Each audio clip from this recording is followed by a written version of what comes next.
Sir நீங்க கேட்டீங்களே sir கேள்வி, நீங்க ஏன் முன்னெடுத்து போல எதையும், அதாவது ஒரு விஷயத்தை முன்னெடுக்கணும்னா ஒரு ஆளால முடியாது. அந்த கூட்டத்தை கூட்டுறது தான் அந்த முக்கியமான வேலை. ஒரு பிரச்சனை இருக்குன்னா அந்த இடத்த சூழ்ந்தவங்களை வச்சு மட்டும்தான் பேச முடியும். இப்ப நம்ம அரசியல்ல அதாவது வாக்குறுதியில கேட்டு வராங்கன்னு பேசும்போது கூட மிக மிக பெரிய பாப்புலரான ஒரு கட்சிகள் அவங்களை மட்டும்தான் சொல்றோம். அதே தேர்தல்ல ஒரு படிச்சவர் நின்றுப்பாரு, அவர் கொடுத்த வாக்குறுதியை பத்தி கூட யாருக்கும் சரியா தெரிஞ்சிருக்காரு. அதை பத்தி விழிப்புணர்வு மக்களுக்கு இடையில வரணும். ஒரு காலேஜ் ஸ்டூடெண்டோ இல்ல காலேஜ் முடிச்சவங்களோ நிக்கிறாங்கன்னா அவங்க சொல்றது அவங்க ஸ்ட்ராங்கா இருக்காங்களா நமக்கு தெரியணும். இப்ப லீடர்ஷிப்புக்குன்னு ஒரு கேப்பபிலிட்டி இருக்கு. அந்த கேப்பபிலிட்டி அவங்ககிட்ட இருக்கான்னு மட்டும் நமக்கு தெரிஞ்சிச்சுன்னா அவங்களுக்கு ஓட் போட்டு பண்ணலாம்.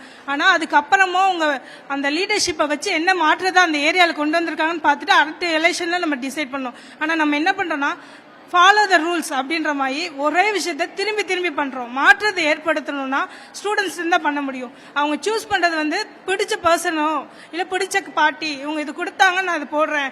இது ஓட் நாட் த பார்கிங்ஷிப், ஒரு பொருள் இல்லை.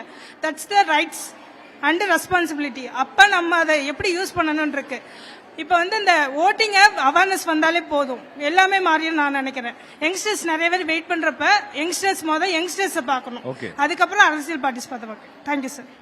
இப்ப லீடர்ஷிப் ஒருத்தவங்களோட லீடர்ஷிப்பை பார்த்து தான் தீர்மானிக்கணும் அப்படின்னு சொன்னீங்கல்ல, லீடர்ஷிப்ன்றத ஒருத்தவங்கள்ட்ட எதை வச்சு சொல்லுவீங்க மேம்? இது இம்பாசிபிள் நிறைய பேர் சொல்லுவாங்க ஒரு விஷயத்தை செய்ய ஆரம்பிக்கும் போது.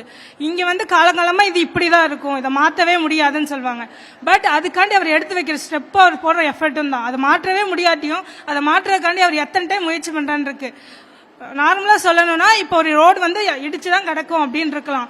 பட் அந்த ரோடை சரி பண்ணவங்க எத்தனை டைம் அந்த ஆபீஸுக்கு போய் பேசுறாங்க. அவர் சாதாரண ஒரு எம்எல்ஏவா கூட இருக்கலாம், இல்ல ஒரு சின்ன பொசிஷன்ல இருக்கிறதா இருக்கலாம். அதுக்காண்டி ஒரு போட்டி எஃபர்ட். அந்த ரோடு மாறிடுச்சுன்னா அந்த ரோட்ல இருந்து கிடைக்கிற எஃபர்ட், அதாவது பெனிஃபிட்ஸ் தான் நமக்கு தேவை. ஃப்ரீயா கிடைக்கிற எல்லாமே ஓகே தான் சார். Okay okay.